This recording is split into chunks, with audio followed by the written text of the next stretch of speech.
Another Hasan fanboy meltdown, a YouTube couple going broke, orbiters losing their minds. Ethan's exposing them all, and it's honestly embarrassing to watch.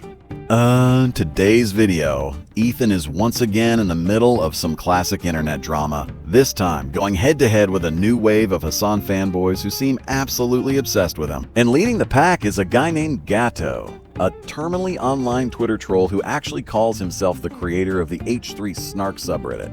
Ethan roasted him live, exposing his obsession and even hinting at taking legal action.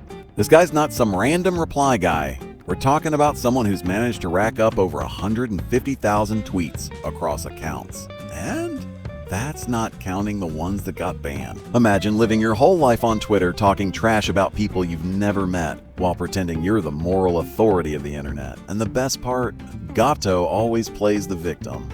He constantly says he's too busy at taking care of his sick dad, and yet somehow finds time to tweet nonstop, stalk Reddit threads, and insert himself into every online beef. And when he does get called out, he locks his account and runs away. Classic coward move, but it doesn't stop there. Gateau's made some of the most disgusting comments you'll see online. He once accused Asmongold of killing his mom, like that's some kind of joke.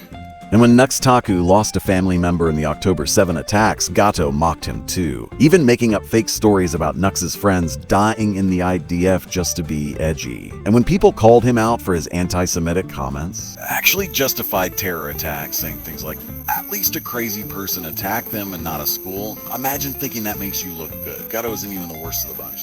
That title might go to bad in another generator or being a song. This guy openly bragged about trying to call CPS on Ethan's kid just to stir up drama. He even called AB, one of Ethan's team members, a house slave to imply that H3 employees aren't allowed to have opinions. It's especially ironic when you realize Ethan's team constantly disagrees with him live on air, while these Hasan orbiters are basically bootlickers for their favorite streamer. They'll attack anyone but the actual person they're mad at. That's their whole strategy. And let's not forget Mike from Paw, another clown in this circus. He tweeted flexing that Hasan had 36,000 viewers while Ethan had 28,000, like that means anything. Bro, you're bragging about someone else's numbers while your own channel is on life support.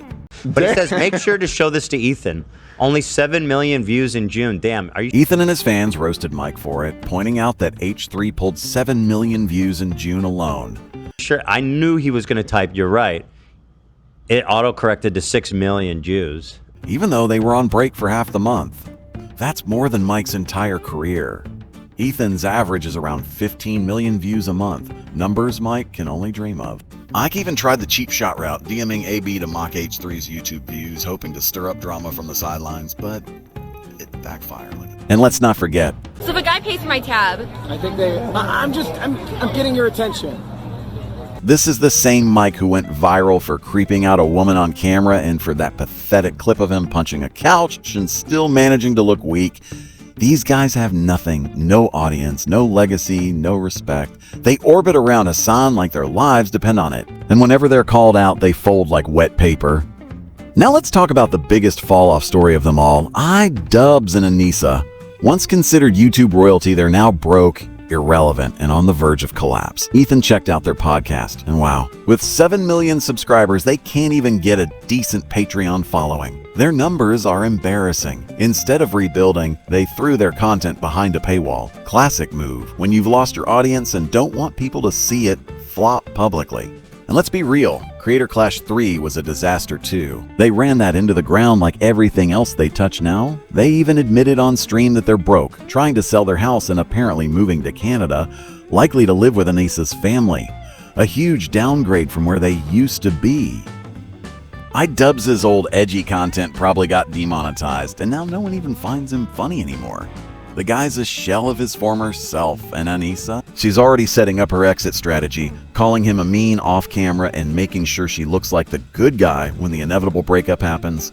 Ethan even roasted iDubbbz for calling the H3 podcast lazy.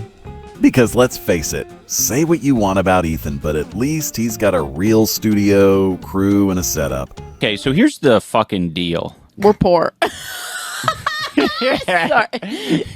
iDubbbz is literally streaming from a basement, sitting on the floor with his wife draining the life out of him on camera. At one point, their stream even cut off mid-video. Complete disaster. You can see it on their faces. They're done. And Anisa, she's been publicly humiliating him for years now. Flirting with Hasan, making OnlyFans content, beefing online nonstop, and now acting like she's the victim. We all know how this ends. Just wait. The twitlonger is coming. She'll accuse him of being some kind of abuser, say she had no choice but to leave, and ride the victim train for internet clout. Honestly, if you ever feel like your life is falling apart, just remember, at least you're not Mike from PA, Gateau, Bad Empanada, or iDubbbz Anisa. Every single Hasan supporter seems to end up in a bad spot eventually. It's like a curse at this point. And if you don't want to end up like them, maybe click on this video instead. Thanks for watching. I'll see you in the next one.